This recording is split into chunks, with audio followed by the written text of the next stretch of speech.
Hello, it's Lee from Eden Prairie, back again with another wonderful book to read. Today, I thought we'd start with a little rhyme that you can guess. What animal do you think I am? I love to sleep out in the sun. I chase other animals just for fun. In the savannah, I'm number one. I'm a roar! Can you guess what I am? A lion? That's right. Yes, that's exactly what I am. I sleep in the sun. I enjoy chasing other animals. I have a really fantastic roar, and in the savannah, I am definitely number one. So today, we have a book about a lion, and if you want to paint a lion after reading the story, I hope that you get some ideas for what you want your lion to look like. This book is called The Lion Inside, and it's by Rachel Bright. There might be a chance to do some lion roars during the story, so you might want to warm up with a big roar to start out with.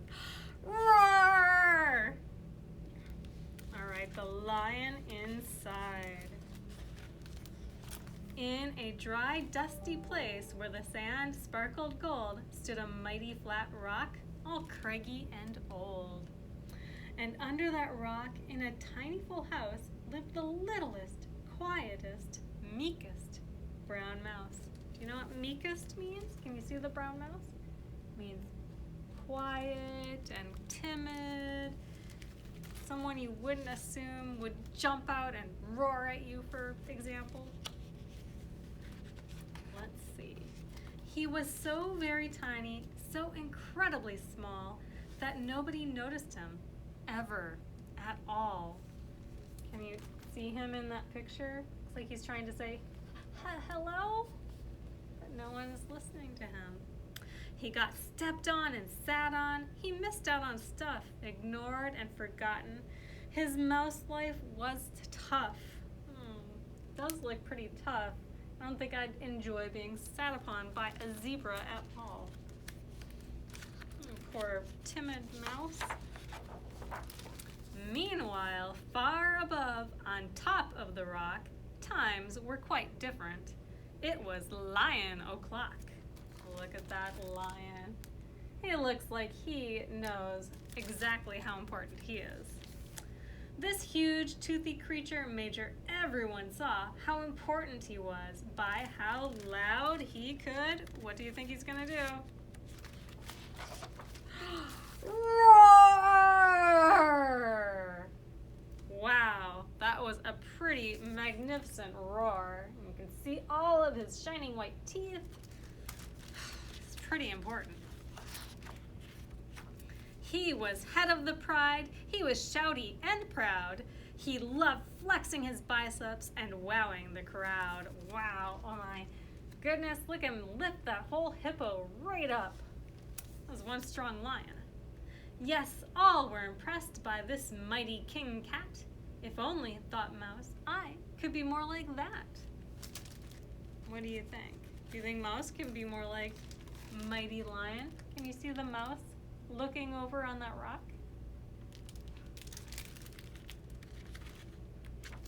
Let's see. Then, late one dark night, in his tiny mouse bed, the cleverest thought popped into his head.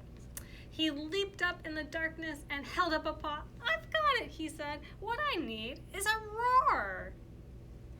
You see a little mouse roar? Can you make a little mouse more roar? Roar! I mean, what if this mouse, with the weeniest squeak, were a little more grrr and a little less meek? Well, he'd still be the smallest of fuzzy brown mice, but he'd make friends and join in, and life could be nice. Let's see what happens. Yes, thought the mouse, I must find out how. I will learn how to roar, and I will learn it now. But it wouldn't be easy. There was only one beast who could teach him this thing. But he might make him a feast. That could be scary. Do you think the lion might like a tasty little mouse snack? It was time to be strong, take a chance. After all, forever was such a long time to feel small. Let's see. So he made himself brave, and he thought like a winner. He set off for the top, hoping not to be dinner. It felt like the scariest thing he could do, but if you want things to change, you first have to change you. You had to change and be a little bit more brave and a little less timid or scared. The farther he climbed, the closer he got to the slumbering lion reclining on top. You can see the lion at the very top of the rock, reclining or lounging up there. Then at last, as he stood on his tippy tiptoes, he found himself suddenly nose to nose. Gulp. Pardon me. Wake up, Mr. Lion. You've got company. Squeak, Mr. Lion. What I've come to you for is squeak. Do you think you could teach me your roar? Look at that. It's pretty brave of that little mouse. Look how big the lion is. What do you think the lion's gonna say? Let's find out. Look at him. A silence befell that twinkling plain. Lion opened his eyes and puffed out his mane. His big mane, you can see it all around him. Time went so slowly, it felt like a week. Then he opened his mouth and he let out a... What do you think he's gonna say? What's he gonna do? Eek! That was pretty surprising. That's not what I expected at all. Boy, lion. It's kind of a high-pitched noise. The lion curled up in a terrified ball. He didn't like this, not one bit at all. Don't hurt me, he whimpered. Oh, try to be nice. Well, this mighty lion was frightened of mice. Oh my. Don't worry, Mouse peeped. I'm here as a friend. Let's hang out together. Be pals to the end. Look at that lion. He's so scared. Oh dear.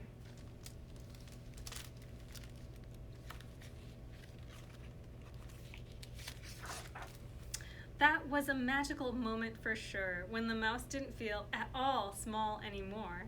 He had found his true voice and learned to speak out, and for that, you don't need to roar or shout.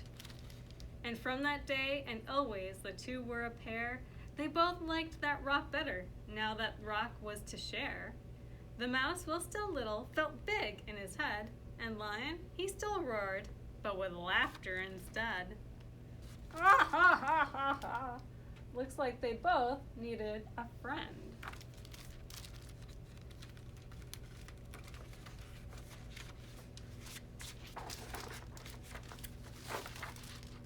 Yes, that day they both learned that no matter your size, we all have a mouse and a lion inside.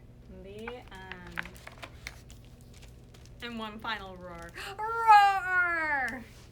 I hope you enjoyed our story today, and I hope you enjoy making artwork that looks like a lion or maybe a mouse inside. Have a wonderful day, and I'll see you next time. Bye!